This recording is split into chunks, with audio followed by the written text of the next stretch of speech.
Hi, Austin. Hi, Svetlana. How are you doing? Hi, Paulo. Hey, Brandon, how are you doing? Good. How are you? Excellent, excellent. It's been a while since the last time we met. It was Y- what, San Diego 2018, something like that? Yeah, around there. Yep, yep. And then I saw you virtually last year at the Data Science Go event. Okay. It was the one, I think it was the X event. Do you? Okay, probably. Yeah, Yeah, yeah, yeah. yeah, yeah. How's everything going? Are you still in San Diego? Yep, still in San Diego. Still with Teradata. Yeah. Amazing, man. How's life going over there? Not bad. Can't complain. There's pretty decent weather and get to work from home anyways, so it's pretty nice. Cool, cool. Amazing, amazing.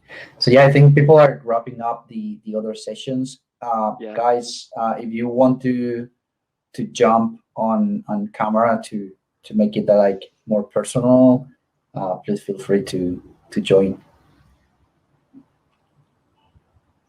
Yeah, feel free to ask me any questions. That's what I'm here for. Yeah, so it's tricky, right? Because I have to switch from the people tab to see who everyone is in terms of what they do and where they're from, and then the chat tab to make sure I'm answering questions. Yeah, I can help you when questions start popping up. Oh, okay. Yeah, that'd be great. Hi, Dan. Now I can't tell if this is the real Diane or if it's somebody I else. think that's the real Diane. The Hey, real there Diane. you go. The real Diane. Hey, Escolana. Yeah. Hey guys. Hello, hi. Yeah, you need to make a some sort of a ask about what anything just to start up the conversation because anything then what is the universal number or something? Give me the answer. 42 Exactly. and I mean something to start. What do you want to talk about? But it's I just as a startup I wanted to thank all the organizers that worked on this event. Really phenomenal job. I know it's always challenging, and especially when we are working in this kind of a dispersed environment. Mhm, There's definitely pluses, benefits on being in person, and also a benefit of being virtual environment because mhm. then we don't have to spend money and or time. For some, it's actually funding is the more important, and for some, it's time. And so it's a little always challenging. And when a virtual environment, at least I can dedicate a whole weekend to spend time with all the friends around the globe, and otherwise I would not never meet them. And so as a some of the people that I was able to meet, I really enjoyed conversation with Luca. He was teaching earlier at the boot camp, but I Mhm. actually met him in a networking session. And Amazing. of course, with John Krohn interacting, whether it's a one-on-one or as he was presenting yesterday, always great. He's being constant follower of his podcast. I feel like I know him like he's my friend because he is every week with me on the phone, right? But of course he doesn't. Well, he knows me, but not as well as I think I know him because of the podcast. Yeah, So it's kind of an interesting relationship you develop, and but always looking forward to these events because it gives me an opportunity to expand the network and have a ability to learn new techniques and also what other people doing. amazing. Thank you for the feedback, Svetlana. That's basically why we do it, as a place to bring the community together and get your feeling about um like feeling you know a person even though you haven't met him or her in person. That's kind of like, I think we all been like feeling that since like a lot of people, basically everybody started working remotely. Like you get to chat all day with so many people around the world, but and develop these relationships even though they're not in person. But yeah, no, totally, and thank you so much for the comments. I think to kind of like start the session and to your first comment, maybe Brandon, you can start doing kind of like a quick intro. We can all kind of like tell a little bit Sure, about yeah. our background, so we know, you know, what things we can ask, and also the people watching that don't want to come on camera but might post their questions in the chat. Sure, yeah. Well, my name is Brandon Quach. I've been working in data science for about 10 years or so. I started my career after getting PhD. I went to a consulting company called Opera Solutions. Right now it's Mhm. called Electrify, ending in AI. And there we did engagements with banks doing like credit scores. We did some monitoring of the dark web because we were working with this company that was infiltrating kind of terrorist networks and such. And then we were looking to see if we could detect any threats. We did insurance claims because once in a while there would be a large claim, and we wanted to know if they were compliant with the policies of the insurance company. I did something where we had an online company that gives credit reports, right? And then so you can sign up and get your score for free, but then they want you to pay to get the reports. So we were doing models to see who's likely to pay to get the reports. All that. So that was about 5 years or so. And then I moved to a company called Lytx in San Diego, LYTX. And there we had like a camera that we attached to big freight trucks and such. And it's for driver safety. So Mhm. anytime a driver does something unsafe, then we want to record at that time. Now, you know, drivers are driving, 10 hours or more a day. Well, let's not say 10, but in across various shifts, they might go 10, or maybe it's different people. And we can't just give our customers like, here's 10 hours, right? That's not useful. We got to give them, here's the 15 seconds that you're interested in, right? So we Okay. did that. So a lot of machine vision and such there. Had a lot of fun there. And then I moved to Teradata, where I'm at now. And it's been about around 3 to 4 years at Teradata now. And here I'm working in customer service. So that means that if a Teradata system out there, let's say it restarted for some reason, so we have automatically sent back information as to why it restarted. And we want to know, is this a known issue we've seen before, or is this a new issue? And we want to automatically revert to the customer saying, yeah, this is a known issue. It's fixed in this other version, or here's a workaround. Here's a configuration change you may have to do, things like that. Mhm. Here's the query that caused the problem. So we want to automate that as much as we can. So we're using a lot of like document matching, text matching, and even just a bunch of rules too. So yeah, Cool. that's all I'll say for Amazing. now. And yeah, I can go more in any of those areas if people have questions specifically. Of course. Svetlana, if you Cool. would like to share about Yeah, your background. Yeah. right. I will make an introduction. I did check the people, and I see that with the few I actually was paired during the networking session, so they probably heard some of that.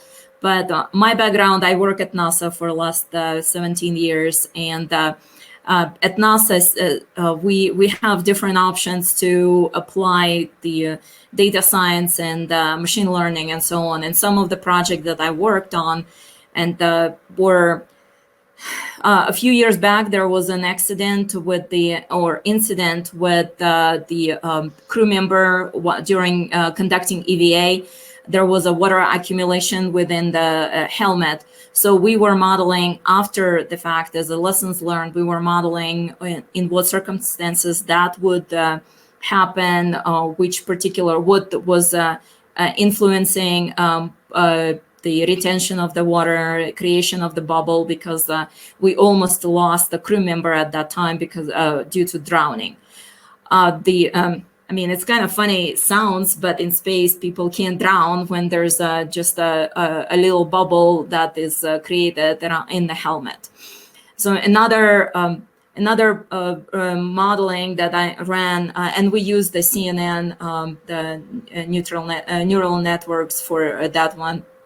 Then another one I worked on identification of the micrometeorites impact on the handlebars for the EVA conducting, because the micrometeorites create the ragged edges on the handlebars on the International Space Station. And so because of that, it's hazardous for the spacesuits, because we do not want to expose our crew members to the environment, vacuum environment. It's not it's not good for their life. Then one of the latest projects, and there's a slew of different other projects, but one of the latest one, I was working on the impact of the lunar dust to the hardware. Again, that's another issue with the lunar dust. It's a regolith, and because there's no wind, the edges of the dust are very sharp, and so that creates a hazardous environment for both for breathing, because it's again for crew members can breathe, or EVA conducting can breathe in, and that's bad for their lungs and for their life support, and it's also bad for hardware. So those are just an example of 3 different projects that I ran in for the NASA for space exploration specifically. That sounds exciting, Svetlana. Super cool. I'd love to actually kick off the Q&A with Brandon, asking you, like we've been going through like unusual times worldwide. Like as a manager of a data science team, what's been kind of like these challenges that like remote work has added already to all the challenges that basically comes with managing a data science team? Yeah, the biggest challenge, from a manager's point of view for me was onboarding new people. So normally when we onboard people, and we have different offices around, we have one in Tijuana, San Diego, and LA. We would meet them, right? We would have a schedule where no matter what office you were with, you would spend at least a week, maybe 2 weeks in the San Diego headquarters. And there we would get to know you, all about you, go to lunch together and just make you feel like a part of the team. And then after that, when you're working remotely, we have that connection. Now, this is even before COVID, this was going to happen, right? Because we had, you would come to San Diego 2 weeks, and then let's say you're in the Tijuana office. You would come like once every 2 weeks or so. But the rest of the time you would be remote anyways from the Tijuana office. And so then we wanted there to be a good connection. I think that's one thing that I've missed. Another thing is just sometimes when things are going great, I think there's no problem, right? But if you have one person who you want to talk to a little bit more, like kind of personal, kind of in a detailed way, that's when the virtual thing gets a little bit more difficult. So, for example, as a manager, I might be thinking that a certain reports is not performing to expectations, but it could be like a confidence problem, right? But I suspect this, but it's not that natural for me to ask directly virtually, like, do you have a confidence problem? Like you can't do that, right? You have this, that's the kind of thing where the soft skills come in. You kind of just have to feel it and read it out from your normal interactions. And then you can kind of get the feeling about what do I think is the root cause of this person's issues at work. So those are the main things, right? Now, if you ask a technical person, I think you would get totally different answers. Individual contributor, I mean. Yeah, absolutely. I definitely get that part of, like going more into the personal side of things. Like we're a fully remote company, so we are a bit used to that, but still a challenge, like to have like those deep conversations. I think like the face-to-face contact is really important. So yeah, definitely. Yeah. So here we have a question from Ari. He's asking, do you know where I can find a set of questions I might get asked in an interview for a data scientist position? Context: I'm a data scientist with 4.5 years of experience in data science software engineering. I imagine I would be on the same team as engineers writing code for production if I'm not writing the production-ready code for analytics machine learning myself. Yeah, that's interesting, right? So if you're saying you're a data science and which is a big field, right?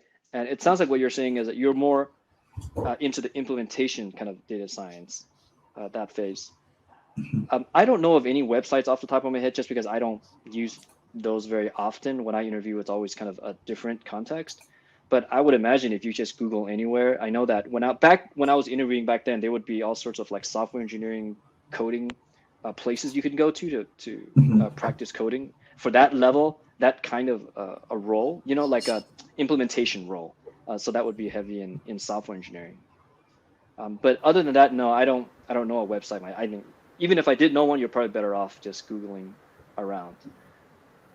Data Kate had probably about a week ago was talking about this particular website, Interview Questions.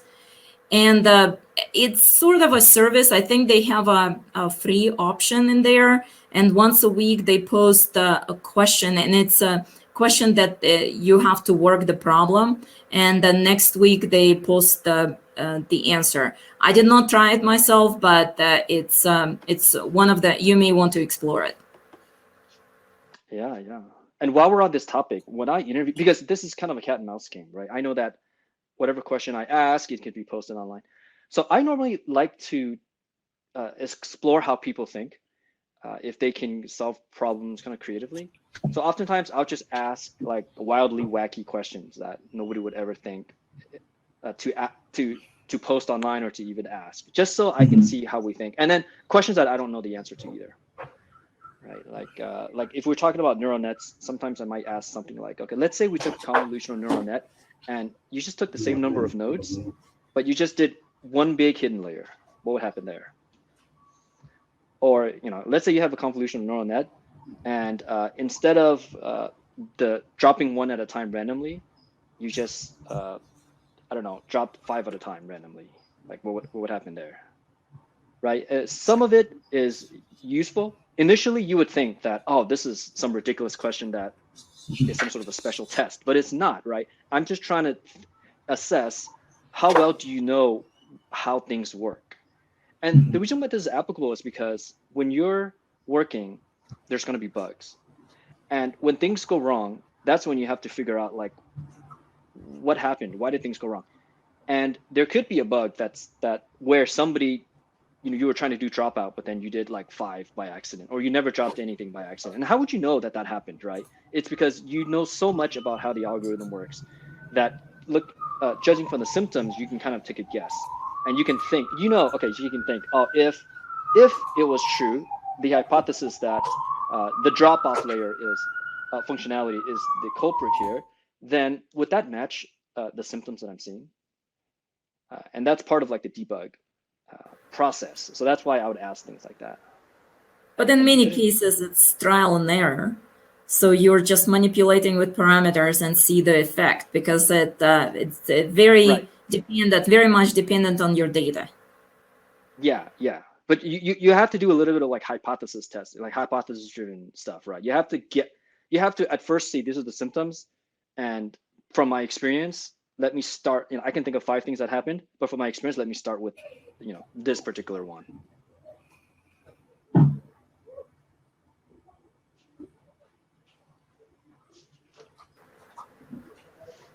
But I'm glad you were talking about the onboarding. That's exactly what I did see.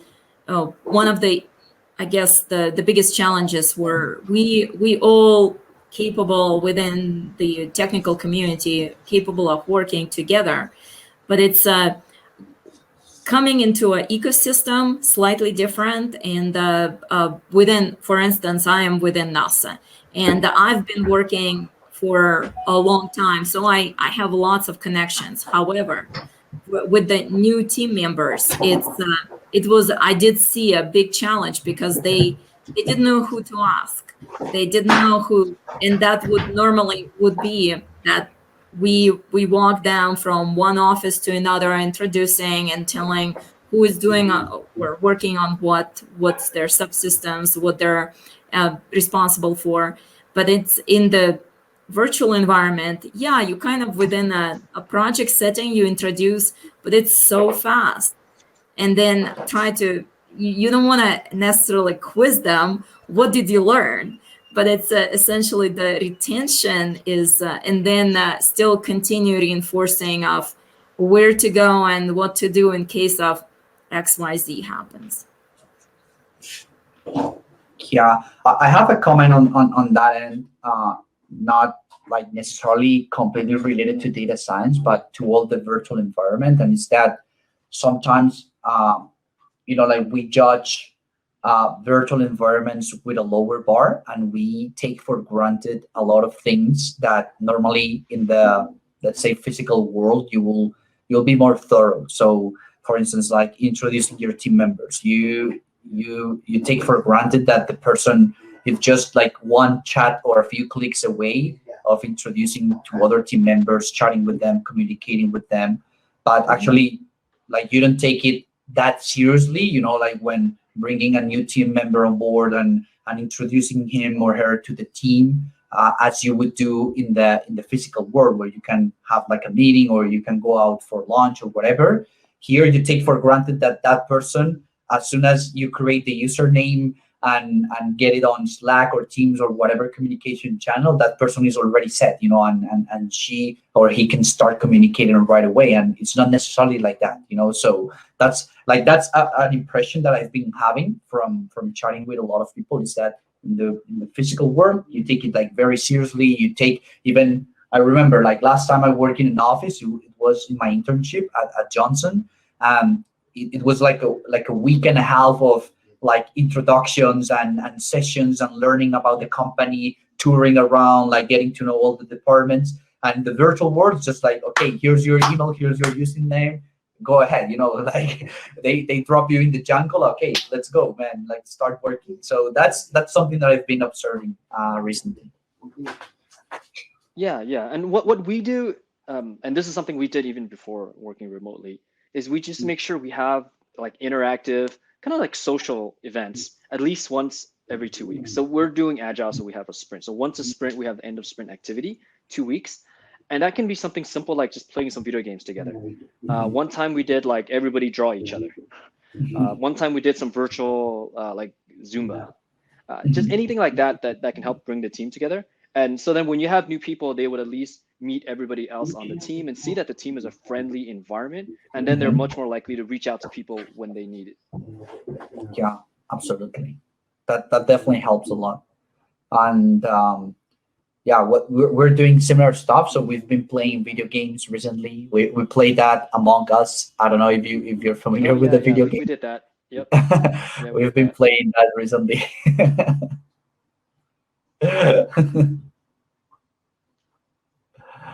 You have the characters. Yeah. Super familiar with that. Amazing. I wanted to actually ask you, Brandon. So recently we've been hearing a lot about kind of like I would say like a similar boom regarding data engineering as we heard a couple of years ago around data science. So what's kind of like your impression in that? In fact, like I was checking, for instance, like recently the stats on like all the different boot camps that we have today, and definitely like the data engineering one got the most interest and the biggest audience. So it was kind of curious. Yeah, I was gonna go to that one too, but I had things to do. So I think it's about time. We used to talk about this all the time when we talked about data science. We would always say like, okay, the most important, well, not the most important, well, a very important member of the team is the data engineer. And back then, it wasn't that clear what is a data engineer yet. So sometimes, like the database administrator, we would kind of say, oh yeah, that's like the data engineer. And then it got a little muddy. But nowadays, we have a better understanding of what is a data engineer. It's always been the case, and I've always just been telling people this person is really, really important. And finally, when people I feel like are starting to catch up to the importance of having this kind of a person. But it does something indirectly to the data scientists as well. See, because it used to be that you needed to know a lot about all sorts of things, right? And then nowadays you need to know, like, you need to be an expert on less and less things. So meaning like there used to be a time when we were data scientists and somebody came by and told me, oh, you have to learn Hadoop. This is back in early 2010. They're saying, oh, you know what? If you learn Hadoop, you can get a job, like a high paying job at such and such a company. just by doing that. And this is all we were thinking, oh, we're data scientists, right? But now we know that we're getting more sophisticated. We know now that if you have to set up the database systems and such, those are the data engineers.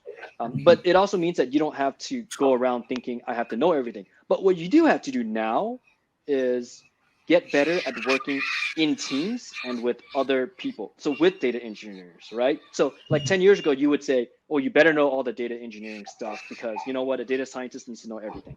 But today I'm telling people something different. I'm saying you have to know a little bit about all these fields. You have to work with, be really good at working with data engineers now, because it's no way that you as a one person team is going to be able to handle all of this now.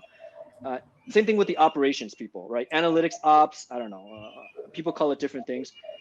Either you're going to do it as a data scientist, which you could, but if you have a big enough team, you're going to have a dedicated operations, DevOps, that kind of a person. And you have to learn how to work with them. Like, how do they know what to expect from your model? You have to provide something about what to expect, like what is the model distribution supposed to be? And you have to think about, well, last year it was this much. So this year I think it's this much. Oh, but last year it was COVID. So maybe I have to like use 2019. You just have to make decisions like that and figure out, right? Because it was different when you did everything, because you kind of just know, you're like, oh yeah, this looks different than last year, but oh yeah, it's COVID, so let's skip, right? But the operations person may not know that offhand, right? They didn't build the model. They may not know specifically what data set you were using. What was the time frame, right? So now you have to think of ways to communicate that, whether it's through the wiki or your meeting once in a while, whatever it is, right? And then I can go on about leadership too, which I like to talk about. But I see a question. Should we do the question? Yeah, absolutely. And it's a question from Ari. He says, do you have any recommendations on preparing for data scientist interviews or data scientist jobs with respect to learning how to work with data science teams? Where would you suggest finding teams to work on projects I together? think a lot of, if you're going to, so teams, if you work, okay, there's so many ways to answer this. Okay, number one, if you're getting your education and you're doing a boot camp, like make sure that as a part of that boot camp, there's some sort of a project that's multidisciplinary, that requires people from different kind of fields, or at least people in data science, but focusing on different aspects of data science. And then you do a group project together, something that's a little bit more end to end. And I think boot camps are starting to catch up with this idea. Like quit giving me a clean data set and saying build a model. Like that's like 5 years ago thinking. It should be now like, here's something, and you do the data engineering to figure out how to structurize this thing, and you do the feature engineering and et cetera. Hopefully you can even do a little implementation and some operations. Okay, so in the educational side, make sure whatever program you're signing up with has that interdisciplinary team project. Right? Okay, now that you're going to work, right, you want to make sure that you want to keep in mind that this is going to be important for your future. So if you have 3 job offers and one of them is all interdisciplinary, working with teams and getting stuff into production end to end, and this is what you want to do with your career, I would go with that one. You might, on the other hand, if you're thinking, I'm more of a researcher, I'm more of a tweaking with the number of hidden layers, I'm more of that kind of person, then you would do something else, right? But I think nowadays most jobs are going to be these team jobs. So okay, so that's learning at work. Other than that, it's just really hard to read any books about how to read. I mean, you can read a book about, I don't know, emotional intelligence or something, or any leadership book that might help, right? Like 21 Laws of Leadership or something. Yeah, absolutely. I would definitely agree with that. All right, let me see. Does anyone has other questions? I also see Marcelo and Daniel in the session, so feel free, guys, to come on board or post your questions if you want to participate in the discussion.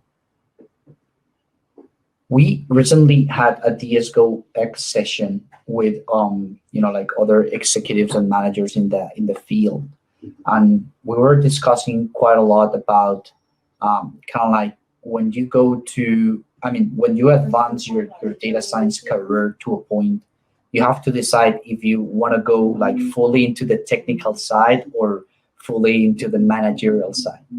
And there's kind of like quite a big dilemma. So basically on your experience, like how do you decided that for yourself, and also how do you help others decide what's the best path to take? In terms of deciding for myself, I always thought that I wanted to do something around management. So when I Mhm. got the job at Teradata, I specifically asked about, initially it was a principal data science job. And then there was this kind of unofficial, like, well, this probably will be a management job later, but we're not Mhm. guaranteeing that right now because you haven't interviewed for a management position, you interviewed for a principal data scientist position. Mhm. But they were kind of looking, and I was thinking I wanted to do this. So I kind of knew already, and then there was a gradual process where it was almost Mhm. like a year-long interview, right? Where they were telling me to kind of be more management-like, even though I wasn't really the official manager. Just kind of feeling it out. I'm feeling Mhm. out how I like it, and then upper management is feeling out how they like me as a manager. And then after that, we decided like, okay, I'm going to go into management. And I ended up liking it a lot. So Mhm. the lesson there is just if you know what you want, then you can give it a shot, and you can give it a shot in a transitionary way. You see, because if I wasn't sure, right, and I interviewed, and they said, "Oh, this is for sure. This is a management job," then that would be hard, right? Because I'd have to think about this a little bit. But they Mhm. said in this particular offer, it's principal data scientist with the likelihood of being a manager if things work out. And I was like, Mhm. perfect. That's because I myself, I was in a transitionary period, and I was like, this is perfect for me, right? I can go either way. It sounds like. Mhm. So a lot of it is just hopefully you're getting a few opportunities. You live in an area maybe that has a few opportunities where if you don't like this opportunity, you can do another one. Then you can choose the opportunity that's best for you. And then, oh yeah, and the second part of the question you said was, how do you help other people decide? Mhm. I think there's this really, I mean, it's pretty natural to me. There's a tech lead, which is not a manager, but leads the technical portion of things. And Mhm. it's pretty natural after a few years of working that people would look to you as the tech lead, either officially or just unofficially. Like there's that person's been around for like say 5 years. There's people who just started, and I don't want to ask the people who just started. I have to ask the person who around for 5 years. I said, hey, how's the prod push coming along? Is there any delays there? I would ask them that, Mhm. and that person de facto becomes like the tech lead, and they can see from there if they like management. There's a pretty still significant difference between management and being a tech lead, but Mhm. it gets your feet wet a little bit. Okay. Yeah, absolutely. We have a question from Gina. She's asking, what do you think are the critical skills to acquire for the future in data science? Yeah, awesome. Yeah, I mean, in line with what I've been saying before, I think now the leadership skills and the soft skills are going to be more important than before. They were important before, and we were saying those were the communication skills, and we were saying you have to communicate with the business stakeholders, Mhm. and that still holds true. But I think what's new now is that because there's more specializations as the industry matures, and now there's, like I said before, data engineers, ops people, software engineers, implementers, everybody. Mhm. Now it's more critical to work with them, and not just work with them, but hopefully you're leading the team, right? Because hopefully if things are set up right, the data scientist would be making the decisions about like we need to be doing this model versus that model, Mhm. and that has big implication as to how the data engineer is going to be, right? Data Mhm. engineers has to now support the data in a way that is best for a particular model that you're choosing. Plus, the data scientist should have a lot of those soft skills and stuff in order to be a good leader on a team. So I think that's really important. And then of course the technical stuff is still important. Obviously nowadays the tools are beginning to be, well, I guess they were always kind of narrowed down, and they're still narrowed down. So you still need to know like the scikit-learns and stuff, and still need to know the cloud providers and how to set things up there. Amazing, amazing. We have another question from Artie. He's asking, I've been to lots of workshops and conferences where the only established data scientists I have met there are the people that are presenting.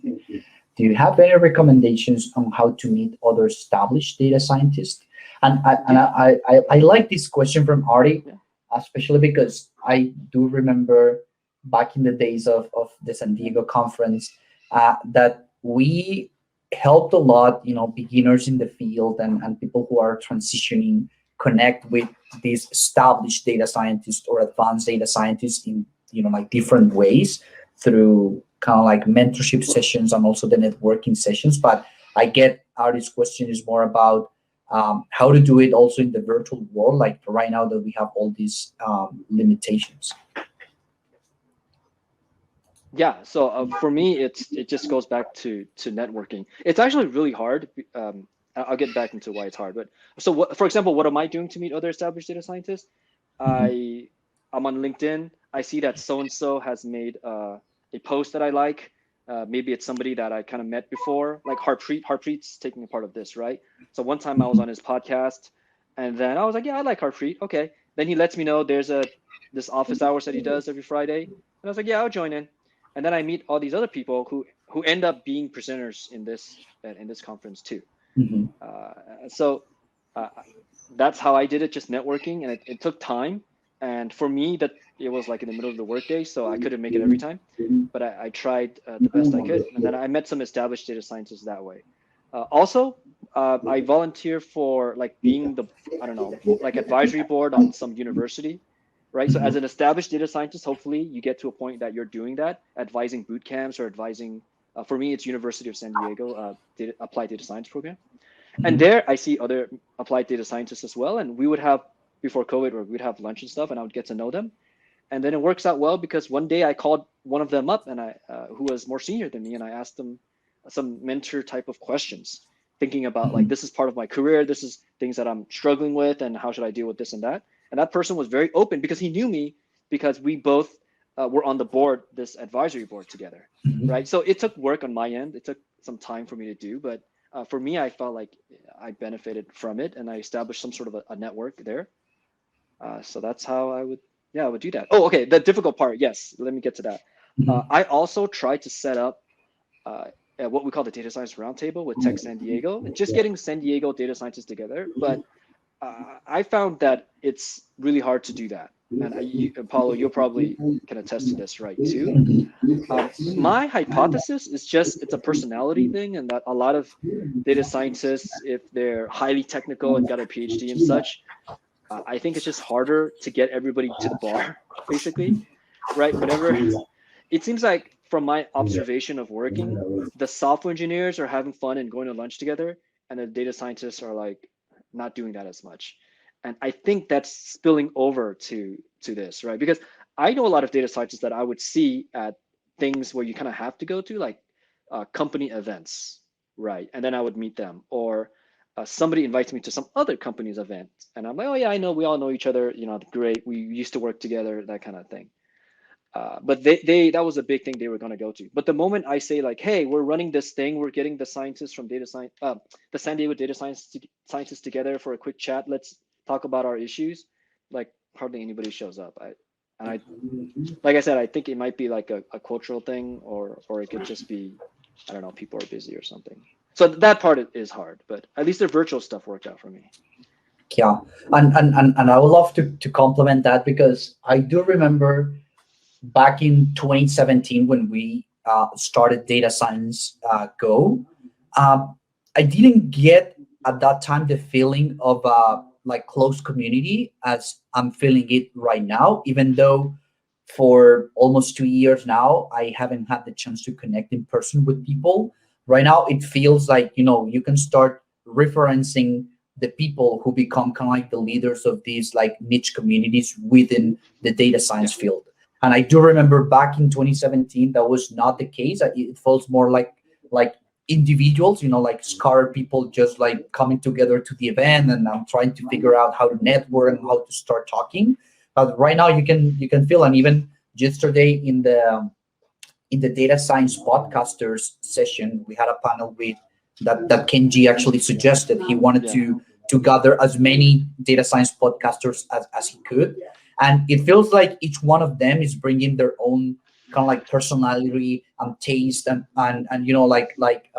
mood to their communities. So I would complement that saying like explore these niche communities, like start hearing to this podcast. So for instance, Harpreet's Artists of Data Scientists is more around kind of like the development side of a data scientist, while others might be more technical. So based on that type of community you will, or you can kind of like guess the type of people that will follow that community, that are part of that community, and maybe find, like common grounds between them and on your own goals, your own personality, and things that you want to achieve in data science. Yeah. So Right.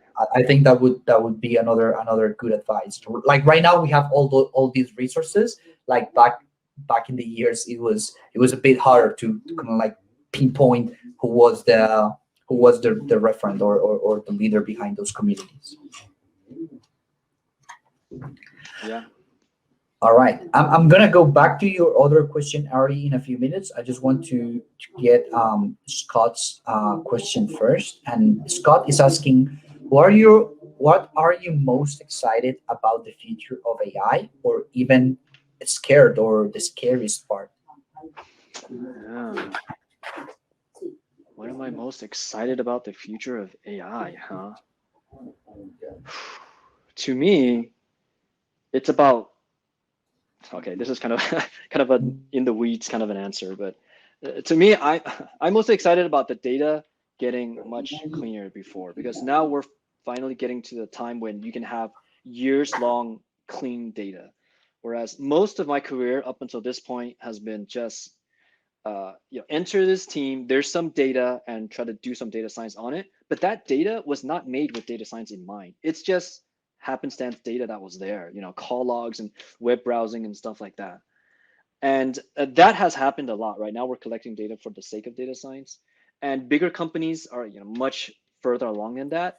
But what I'm seeing, and then hopefully more, is even the non sort of dedicated data science companies are starting to capture data for that's more clean.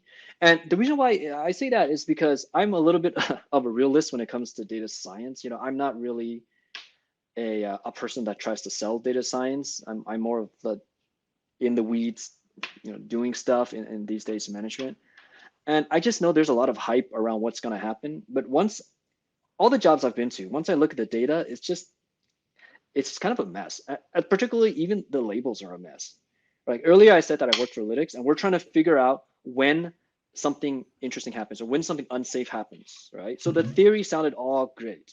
The theory was that they had been manually reviewing videos, and there's this review team, and they would mark what happened, what was unsafe, etc. Right? So then they brought us in saying, "Look, it's all set up for you. We've got like a couple of years of data and all that." And then we built the models, and then you look at the times when you were wrong, right? False positives, and Mhm. all the while you're looking at this thinking, I don't agree with what these labelers did. They said that the person was, I don't know, sleepy, or the person was reaching a cigarette or something. And I look carefully, and that's not a cigarette, that's a cell phone, or that's a Bluetooth headset or something. And that kind of thing, it's okay. You're always gonna have dirty data, but I think once people know that these things are affecting the data science, which is then affecting the business, then they may do something to get better at it. And I know that this is a few years older now, but there's a lot more kind of labeling services out there and labeling software out there to help with that as well. So that to me, right? Since I'm not I'm not the Elon Musk type that's like, hey, we're gonna have virtual like everything, or like virtual meetings where I can see a hologram of you or something like that. That might happen too, but I'm more of Yeah. the day-to-day stuff. Yeah, I read the other day a report on kind of like the state of AI, and they were exposing that one of the scariest things, at least for like from a director or a manager's perspective, when deploying AI, or at least suggesting any AI application in the company, is like the fear of people being replaced by AI. What are your thoughts on that? Because I have my own opinion that, I mean, like, that might be scary to some people, but at the same time will force the workforce to become more valuable in a way. What are your thoughts on that? Yeah, I think this is bound to happen. I don't. For me, it's yeah, it's scary. You could be scared about it, but since it's bound to happen, you might as well do something about it, right? Yeah, Are you referring to the automation of the AI process? You mean like automating data scientists? That kind of an yeah, idea? automating some of the tasks. Yeah. Yeah. So that's gonna happen. To me, it's like a no-brainer, right? Like you used to have rocket scientists, and then Mhm. you would go to school, and then they would teach you how to solve differential equations and how to change coordinates from Cartesian to spherical, so that you can then calculate that the propagation of some fluids, and then you would there's tricks on how to integrate this thing and cast it in. And then later on, people are like, yeah, computational fluid dynamics, screw this. Just numerically calculate all this anyways.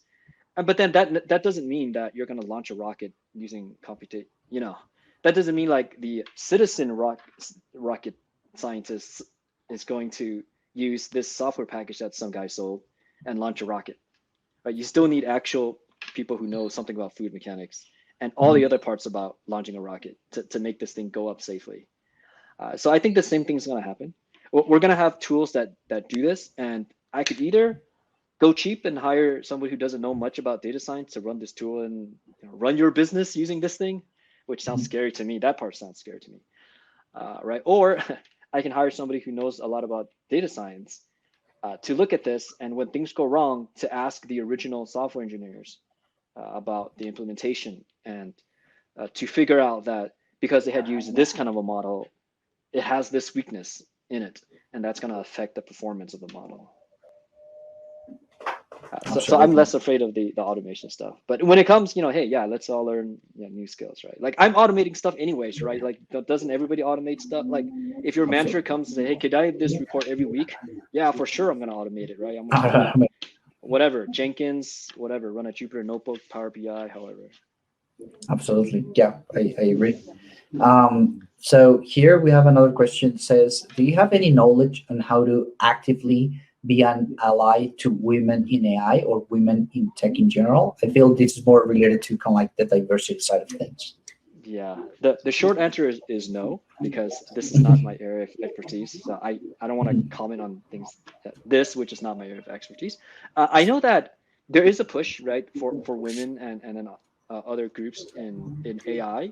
In my team, I have majority women now because some of the men had moved on, and I don't know. I just treat everyone the same. I don't know if these days that's supposed to like not be the right answer anymore, but I rarely pay attention to if they're like on the day-to-day level, right? What role gender might play. I don't know. Maybe I should. Or one day I'll get a training from HR saying how to do that better. But yeah, I guess that's all I know how to say about that. Yeah, definitely. I think it also comes down to kind of like what's your position right now. Of course, if for instance like you are in a managerial position, like that side of like like hiring the right person based on the skills or their aptitudes they show rather than gender or other variables is of course the right way to go. But at the same time, I'm seeing a lot of like kind of like movement and communities going out to promote this kind of thing. So like at least from our position, we try to work with these communities and open the doors of our event to invite them to invite their own communities, invite their leaders to speak and kind of like give visibility to their causes. Like for instance, Gabriela yesterday was sharing more about Our Ladies and AI inclusive and her own communities. So it's also kind of like a matter of like being active in the community in general. And if you feel you can, share this with your own contacts or in your own social media to help them kind of like spread the word. I think that's a way also you can contribute. Yeah, right. Just to give visibility. Yeah, we have a women at Teradata group, right? So then I would let people know. I don't even have to let that know because other women let them know. My boss is a woman, so she lets them know. Once she finds out that I hired a woman, she's like, "Oh, you did? Okay." Then she'll just directly message this person and say, "Hey, join this group." Absolutely. And there's a question that says, what MLOps do you feel is essential to learn as a data scientist, and how would you suggest on where to go about learning that aspect of MLOps? Yeah, how you learn is a difficult thing, right? The first thing I said is the same thing I've been saying this session is the most important thing is to learn how to work with the MLOps people. Okay, but let's say that you don't have an MLOps person. You are the MLOps person. It's a one-man team situation. That's how you would learn MLOps. I think gosh, I don't know. I learned so much at work that sometimes I haven't, and it's been like, I don't know, 10 years since I've been at school. So I don't really know what's the new way to learn things anymore. But let me read the question more carefully, right? What MLOps do you feel is essential to learn as a data science? Okay, but okay, let's say you were gonna open a book and try to learn MLOps. Gosh, I don't know. I mean, from my day-to-day perspective, the the question that everybody, the upper management wants to know every time is how's the KPIs going, and that's not even like a science question, right? Like in my case, I'm in customer service, so the KPIs is what fraction of the cases are skipping the lowest level called level 1, because our AI is supposed to do the simple things, right? So every week, every month, my manager's asking me about that number, what fraction of the cases. Okay, and that's part of ops, right? Because that's the KPI business part of it. In order to answer that question, I need to know what is my recall, right? So then I teach the team, what is recall and how we're going to calculate recall on our in our team specifically, and then we monitor that on a Power BI dashboard. And we have data engineers, or you can call them BI engineers, who make sure that that thing is up and running and that the views that use them are all organized in a way that we can change one thing that affects everything. Model, I don't know, the rest of it you can learn from the website, right? Model drift and changes in the incoming signal and outages. What else under ops? I think that's all the ones that come to mind. We have a whole bugs section. I don't know if that's considered MLOps. I guess it kind of is. We have a whole protocol about bugs. If you find one, this is how you write it in Jira. Every day we review the bugs, and I discuss those with my team. Perfect. All right, guys, we're getting to the end of the session, so I think we have time for a couple of more questions if you want to drop them on the chat. So let us please do so we can have some time to ask them.